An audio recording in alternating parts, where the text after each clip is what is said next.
In this conversion guide, you're going to learn the 3 keys to conversion optimization success to transform your lead generation or sales process into a lean, mean converting machine. Hey, I'm Jason, and if you're new here, go ahead and hit that subscribe button for the latest in traffic and conversion strategies to optimize your digital marketing. Make sure you check out the timestamps below along with some other helpful videos we'll be referencing as we begin to optimize your site. Now, the key to conversion optimization success is to have one key action per web page. So that is, every page on your site or inside of your lead generation or sales process should have one key call to action. This can be to purchase a product or service, enter a name and email, submit a form, just click a link, but whatever it is, the cornerstone of conversion optimization is to remove the decision of choice and have your visitors, your prospects, your potential customers, your new customers have a clear path as to what they are supposed to do next. And so we'll kick off our conversion optimization with tracking and segmentation. After all, what isn't tracked can't be measured, and what isn't measured cannot be improved.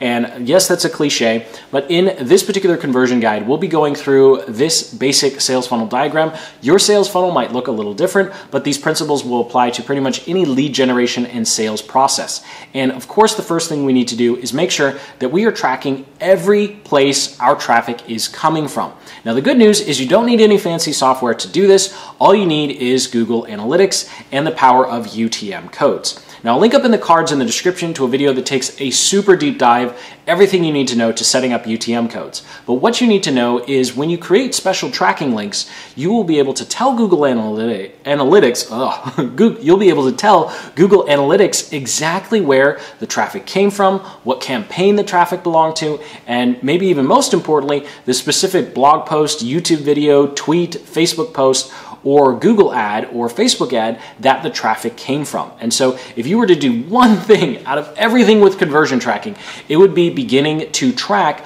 all of the sources of traffic, because you're going to quickly find that certain types of content, certain types of ads, certain platforms are more valuable than others, and that they actually wind up bringing you more customers down the road.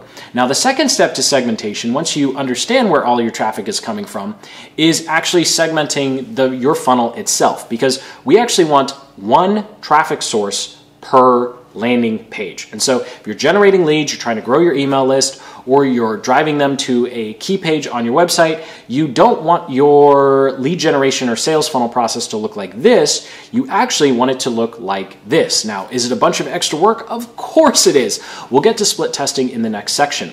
But what's very important to note here is as you start to figure out where your traffic sources are coming from, and then you also start to segment your traffic sources, you're going to be able to optimize each one of these landing pages for that specific audience from that specific platform. And you will be amazed at how quickly your conversion rates start to creep up when you begin to optimize for a specific platform and a specific type of content or specific type of ads. Now, of course, the common question I get after this is, well, what about my homepage, right? It doesn't necessarily make sense to make 5 or 6 different homepages and try and force different traffic sources to go to different homepages. So what you want to view your homepage as is as a segmentation opportunity. So what you want to do is choose one key call to action for your homepage. Since you can't actually control where the traffic is coming from, people are just going to search for your site, and then offer them some segmentation opportunities on the page itself. So the segment opportunities could be content, it could be opting in for a different lead magnet, but it is good for your homepage to have one primary call to action, normally something to learn more to begin the sales process. Now, to help you figure out how your traffic should be segmented, you can go into Google Analytics, and this is the old version. This is also available in Google Analytics 4, and you can actually see the behavior flow of where people typically go on your current homepage. So you'll know what people are most interested in when they're visiting your homepage, and you can make that the front and center call to action. So if someone comes to your homepage and 9 out of 10 people seem to be clicking on the contact or about you, then you should make that the front and focus of your homepage, so you serve the user intent of most of the people who are visiting your website. Something else that you can do if you have a lot of different offers or you have a lot of different lead magnets is you can give multiple opportunities for people to segment themselves. And so as an example here, we could have a call to action for how to grow a YouTube channel, how to build a membership website, or how to be more productive. And so you could offer a lead magnet or guide right below your hero image, and then people can click on which one they're most interested in. If you have a blog or YouTube channel or podcast, then you can segment your content based upon those categories and then can click through to the category that they're most interested in. So when it comes to your homepage, just look at it as a giant segmentation opportunity. So let's jump back over to the lead generation and sales process. Let's say you've got your tracking down, you're segmenting your site traffic correctly. Well, now it's time to actually improve the performance of your pages. And you definitely don't want to skip the first part, because if you jump straight to this, your results are going to be very mixed and also very confusing. So when it comes to split testing, there are a couple of different ways that you can do this, but I recommend splitting traffic evenly between key pages on your website. So essentially, whatever traffic source you're using to drive traffic to your landing pages or other key pages on your website, to split that traffic evenly, there are plenty of softwares that can help do this for you. And this way, you can see how one page performs against another. And after a couple of hundred people see one of the pages, you're going to find that one page performs better than the other, and you keep that page and then you try another one. Now, when it comes to what to test on these pages, headlines are the biggest factor that should be tested on your pages. So whether you're testing a sales page, your shopping cart page, some upsells, you want to start with the headline, because the headline can help you better understand the problems, roadblocks, and results of your potential customers that are hitting that page. And again, because you are segmenting your traffic, you're optimizing for a specific audience who's most likely going to be consistent. After all, if one week you have 3,000 people from Facebook and then the next week you have 2,000 people from YouTube, well, those are two different traffic sources, and if you're sending them to the same one of these pages, your data is not going to be very clean because it's a different audience, different type of website visitor. So when it comes to headlines, you do want to make big headline tests, but you also want to make headline tests where you can actually learn from your headlines. So go ahead and let's take a look at this example. So the first headline we have here is the best way to drive more views to your new videos in the first 72 hours. Then our second headline would be the best way to revitalize your current videos to get more views in just 72 hours. Now, both of these are talking about the same result. Get more views to videos. And they're both offering the same roadblock removal, which is, oh, this is going to take a long time. They're going to see results in 72 hours. So the result is more views, and it's going to happen in 72 hours. Now, the big difference between these headlines is one says new videos and the other says revitalize. And the reason that you'd want to make tests like this is we want to know, does our audience or the traffic that we're driving, do they care about driving views to new videos, or do they care about driving views to current videos, to revitalize videos they already have? Because if we were targeting a bunch of people, let's say we're running Facebook ads, and we find that new videos does really well, well, that lets us know that whatever we're doing with Facebook ads, we're attracting people who have relatively smaller channels or less content on their channel, and they're really focused on new videos and getting more views to them. Whereas let's say we're running YouTube ads and we find revitalized videos, that headline does better. Well, that tells us that whatever we're doing on YouTube, we're attracting people who already have content and are frustrated that their content is not performing. And of course, if we took revitalize and we put it on our Facebook audience of new YouTubers, they're not going to click. They're not going to opt in because they don't have videos to revitalize. Whereas if we did the reverse, we may find that trying to advertise on YouTube about new videos wouldn't do so well because we have an audience of people who've already slaved over making lots of content and they just want their current videos to work.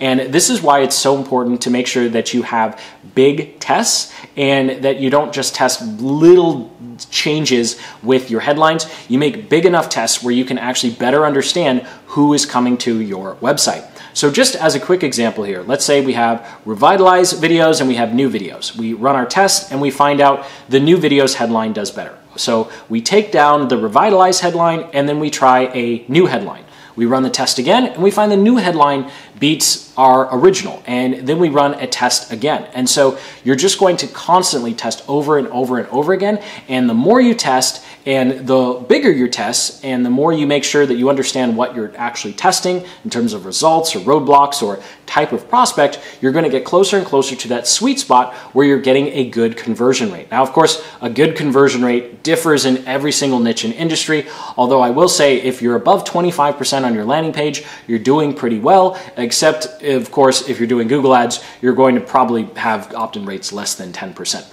Although I digress, I really wish I could give you a clear, like this is the number to shoot for, but it always depends on the traffic that you're driving, the type of traffic, and of course, your niche or industry. And so this is what your lean mean conversion process is going to look like, where you have a split test for each one of your traffic sources, and of course, you have a clear understanding of where your traffic is coming from because you're using tracking links. Now, this last key to success when it comes to conversion optimization isn't going to be as technical, but it's going to be arguably more important than the first two. And that's because when it comes to the running of traffic and, of course, all of the conversion optimization that you're going to be doing, all those numbers represent actual living, breathing people. And it's very easy to get detached from the fact that this whole process is to help our ideal customers, is to attract more people so that they can find value in our products and services.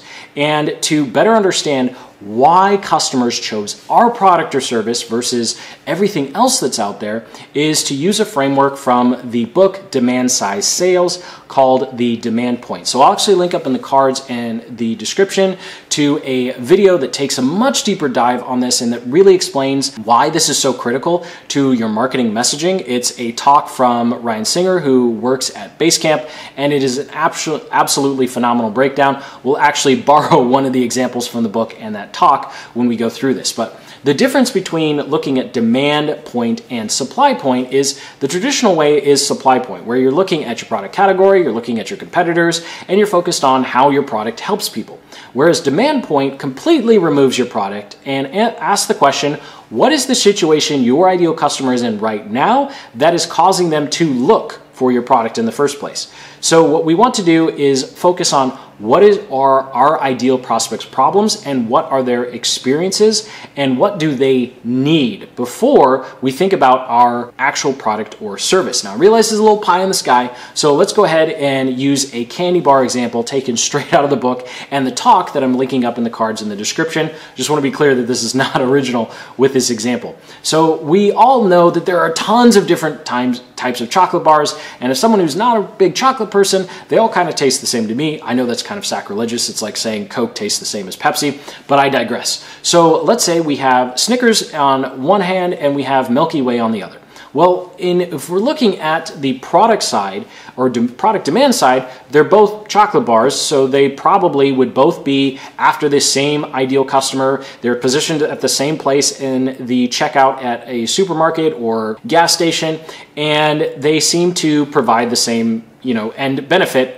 And they seem to provide the same benefit of, it tastes really good, and now I had some chocolate and sugar, and I have a nice sugar rush, right? So we all want that serotonin and dopamine from sugar. Well, when they actually analyzed why people bought a Snickers bar versus a Milky Way, it's not always necessarily just because one tastes slightly different than the other. Now, if you're a big fan of one of those, I know that's also sacrilegious, but just bear with me here for a moment. What they found was people who bought Snicker bars were in a rush and they wanted to consume them very fast. Whereas people who purchased Milky Way were having a bad day and they wanted to go buy the Milky Way and sit by themselves and eat it and just let all of those woes slip away for a little bit. So whereas Snickers was seen as a way of a quick pick-me-up and yeah, I gotta keep going through the day, Milky Way, which almost does the exact same thing as Snickers, was seen as a way to actually retract from the day and escape for a little bit. And you wouldn't be able to figure this out if you were just comparing, okay, which one tastes better, which one has more, sugar, or which one has more carbohydrates, or which one's bigger, which one's smaller. The only reason the candy company was able to figure out that Snickers were for one type of prospect and Milky Ways was from another is because they simply focused on their ideal customers. Now, as silly as this example is, here's a practical way you can actually apply this, and that is simply giving your customers a simple questionnaire. You can use Google Forms and ask them a couple questions so you can get a better understanding as to why they purchased your product or service, and we really want to understand what situation they were in so we can speak to that situation in our sales copy with new potential clients and customers. So you can ask questions about why they decided to go with your particular product or service. You can ask questions to get some better understanding on the experience and situation that they're currently in.